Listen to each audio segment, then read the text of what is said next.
स्मृति ईरानी जी, आपको चूड़ियों का याद ताज़ा होगा। ये चूड़ियाँ फिर लाया हूँ। ये चूड़ियाँ देश के प्रधानमंत्री, कृषि मंत्री, तमाम संवैधानिक पदों पर बैठे हुए लोगों को पहन लेना चाहिए। और ये तो कुत्ते से भी गए गुजरे हैं भैया। जो कुत्ता रोटी खाता है, अपने मालिक के सामने में वफादारी करता है, अजनबी आदमी पर भौं भौं करता है और पूंछ हिलाता है, ये भाजपा आरएसएस के नेता, ये तो कुत्ते से भी गए गुजरे हैं। कम से कम कुत्ते से तो सीखा होता। सवाल उठता है पत्रकार महोदय, ये वही कौम के लोग हैं जब देश आज़ादी की लड़ाई लड़ रहा था 121 लोगों को फांसी हुई थी, 93 लोग इसी समुदाय से थे। 2600 लोगों को उम्र कैद की सजा हुई थी, उसमें 121 लोग इनके समुदाय से थे। जब हिंदू धर्म खतरे में था तो उन्होंने हिंदू धर्म की रक्षा की, अपने शीशों की कुर्बानी दी, अपने बच्चों को कुर्बानी दी। ये वही धर्म के लोग हैं। जब गुरु नानक जी ने लंगर शुरू किया था, आज पूरे देश में लंगर की सेवा है, वहाँ नहीं पूछा जाता है कि आप किस जाति धर्म के हैं, किस भाषा और प्रांत के हैं, कहाँ के रहने वाले हैं। आप जब जोरा घर में जाओगे जोरा रखने, लंगर चखने के लिए, तो आपके जोरे में पॉलिश करके मिलता है। मानवता की मिसाल कायम की थी। आज भाजपा आरएसएस के नेता अनर्गल बयान देते हैं, चाहे वह रंडवा मनोहर लाल खट्टर हो या दौकौरी का मनोज तिवारी, ही हौस रैली रिंकिया के पापा, जब 5 रुपया के अंडा के लिए बिग बॉस में छीछा लेदर कर दिया।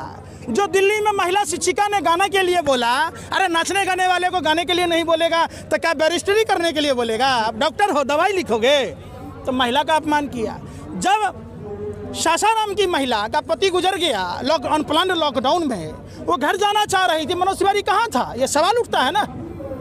आप क्यों ला रहे काला कानून? 103 साल पहले राष्ट्रपिता महात्मा गांधी बैरिस्टरी छोड़कर बिहार के चंपारण आए, वहाँ से उन्होंने आंदोलन किया, पूरा देश एक साथ था, गोरे अंग्रेजों को 7 समुंदर पार खदेड़ दिया गया। और ये राइट सीक्रेट सर्विस वालों को किसने अधिकार दे दिया भाई? मुसलमान आंदोलन करे तो पाकिस्तानी। आपने अनुराग ठाकुर का बयान सुना होगा कि देश के गद्दारों को गोली मारो सालों को। जब यही मौलाना बीजेपी में चले गए तो इनके जीजा फूफा हो गए। जब वहाँ महिलाएं बैठ रही थी तो वो बाजारू थी, जब वहाँ चली गई तो इनकी बहन हो गई। आपने फारूक अब्दुल्ला को भी देखा होगा, जब बीजेपी में वाजपेयी सरकार में थे तो देशभक्त हो गए, महबूबा से राखी बंधाते थे, बाद में देशद्रोही हो गया। तो ये सर्टिफिकेट बांटने का काम आपका नहीं है, आप सावरकर के लोग हैं। जब देश आज़ादी की लड़ाई लड़ रहा था, सेलुलर जेल में 80,000 स्वतंत्रता सेनानी बंद थे, उसमें अकेला सावरकर ही ऐसा था जो 60 रुपया महीना गोरे अंग्रेजों से दलाली लेता था, माफ़ी मांगा था। तो गोरे अंग्रेज का जीजा फूफा लगता था जो 60 रुपया महीना देता था। ये भगत सिंह के काम के लोग हैं, जिसके खिलाफ सूर्य नारायण ने वकालत की थी और जिसके खिलाफ हिंदू महासभा के सरसादी लाले में झूठी गवाही दी, जिसके कारण भगत सिंह को फांसी हुई। आज भी उसका मवाना मेरठ के साइड में चीनी मिल वगैरह है, जाके देखिए, इतिहास गवाह है। आप कल भी गोरे अंग्रेजों के दलाल और मुखबिर थे, आज भी विदेशी शक्तियों के हाथ में खेल रहे। ये हक आपको नहीं दिया कि हमारे ही देश के लोगों को आप अलग अलग तरह से नक्सली कहिए। छात्र आंदोलन करे तो नक्सली हो गया, मुसलमान करे तो पाकिस्तानी हो गया, पंजाबी किसान आए तो खालिस्तानी हो गया, माने आप ही देशभक्त हो गए। एक बात बताइए, भाजपा के राष्ट्रीय अध्यक्ष बिहार में जाते हैं, कहते हैं 300 आतंकी बिहार में घुस जाएगा। इनका नित्यानंद राय कहता है आतंकी बिहार में घुस, माने सब कुछ आप ही को पता है। आपने जिन देश के अन्नदाता किसान भाई के लिए इतने बड़े बड़े बुलडोजर लगा दिए, बड़े बड़े कटीले तार हैं, वाटर कैनन के फव्वारे छोड़ रहे, आंसू गैस के गोले छोड़ रहे, इतना अगर गलवान में व्यवस्था किया होता, पुलवामा में किया होता, तो आज पुलवामा की घटना होती, चाइना अंदर घुसता। ये सवाल पूछता है। हमने इस कौम को देखा है, इनकी धैर्य को देखा है, इनकी देशभक्ति को देखा है। इन पर सवाल उठाना अपने मुंह पर चप्पल जूते मारने के बरोबर बात है। डीएसपी देवेंद्र सिंह जो पुलवामा में पदस्थापित था, जब वो कहते थे प्रधानमंत्री नोटबंदी से भाइयों बहनों मित्रों 4-4 पुस्तों की कमर टूट गई, देश की 10 पुस्तों की कमर आपने तोड़ दी। आतंकवादियों के हौसले बुलंद थे। इन्होंने तो डीएसपी देवेंद्र सिंह के पक्ष में रैली नहीं निकाली, आप रैली निकालते हो कठुआ में।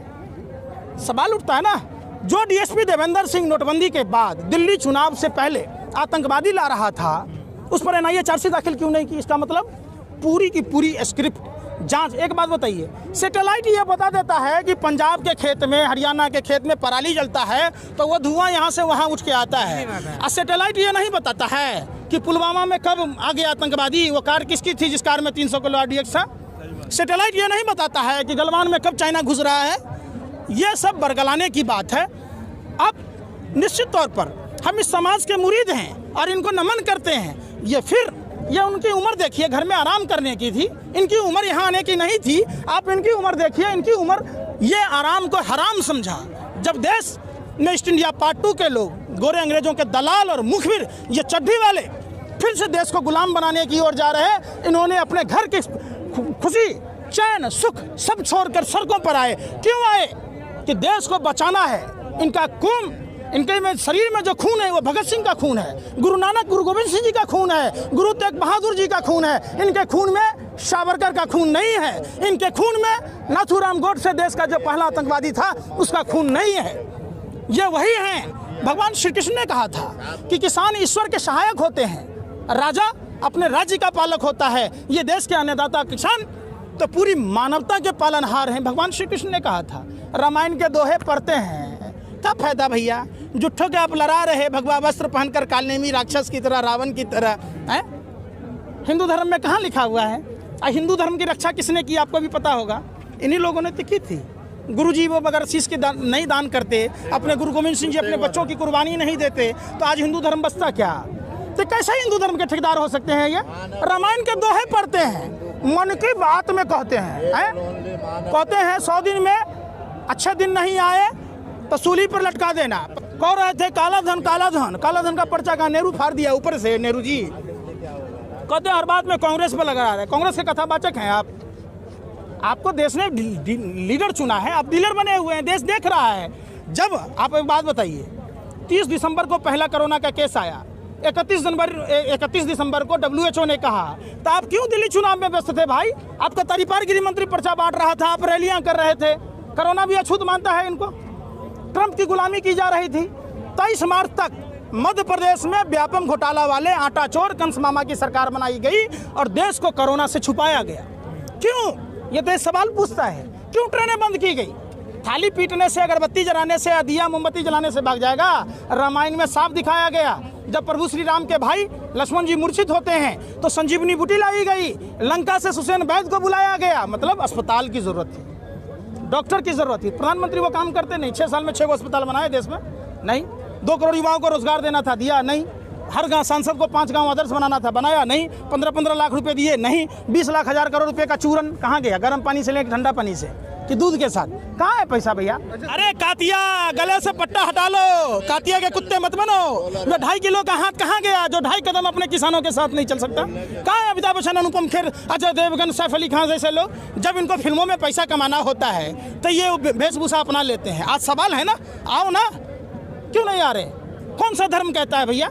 यहाँ सभी धर्म के लोग हैं। मैं तो बिहार से हूँ, हमारा गुरु गोविंद सिंह की जो धरती है, हमारा तो उन्होंने से संबंध है। पूरा देश का किसान है यहाँ। तो जिस तरीके से मीडिया के लोग पालतू कुत्ते की तरह खड़े हैं कि मालिक बोटी खाएगा फेंकेगा, क्यों नहीं करे? आखिर दैनिक भास्कर के प्रमुख मोहित अग्रवाल को कैसे राज्यसभा सदस्य बनाया गया? कैसे जी न्यूज के मालिक सुभाष चंद्रा को राज्यसभा सदस्य बनाया गया? जो भाजपा का जो परिंदा सुभाष चंद्रा 35,000 करोड़ रुपया लेके फुर हो गया। नीरव मोदी, मेहुल चौकसी बाहर भाग जाता है। देश के नेता किसान भाई नहीं जा पाते हैं, दिल्ली चंद कदम में है। तो इनको शर्म नहीं आती? शर्म आनी चाहिए। आइए बैठिए, जन संवाद कीजिए पार्लियामेंट स्ट्रीट पर। रामलीला मैदान में सवाल उठता है ना, कंगना रनावत जो चंद सिक्कों के लिए ठुमके लगाती है, वो हमें 100 रुपये देगी। कंगना का छज्जा टूटने पर देश के तमाम लोगों का पेट में दर्द, सर में दर्द होता है। आज देश के किसान अन्नदाता कई भाई शहीद हो गए, हम उनको श्रद्धांजलि अर्पित करते हैं। उनको शहीद का दर्जा मिलना चाहिए। सवाल है जिस ठेका प्रथा का, आप एक बात बताइए, राष्ट्रपिता महात्मा गांधी गलत तो नहीं थे ना जिन्होंने देश की आज़ादी कराई, ठेका प्रथा को खत्म किया? आखिर क्यों प्रधानमंत्री जी लागू करना चाह रहे हैं? मंशा साफ है, अंबानी अडानी को कैसे फायदा पहुंचाया जाए। जब मुकेश अंबानी जियो फोन लॉन्च करता है, प्रधानमंत्री जी ब्रांड एम्बेसडर, सेल्समैन, सप्लायर बनकर एमटीएनएल और बीएसएनएल जैसी कंपनी को डुबा देते हैं। जब मुकेश अंबानी रिलायंस पेट्रोलियम लॉन्च करता है तो भारत पेट्रोलियम जैसी नवरत्न कंपनियों को डुबाया जाता है।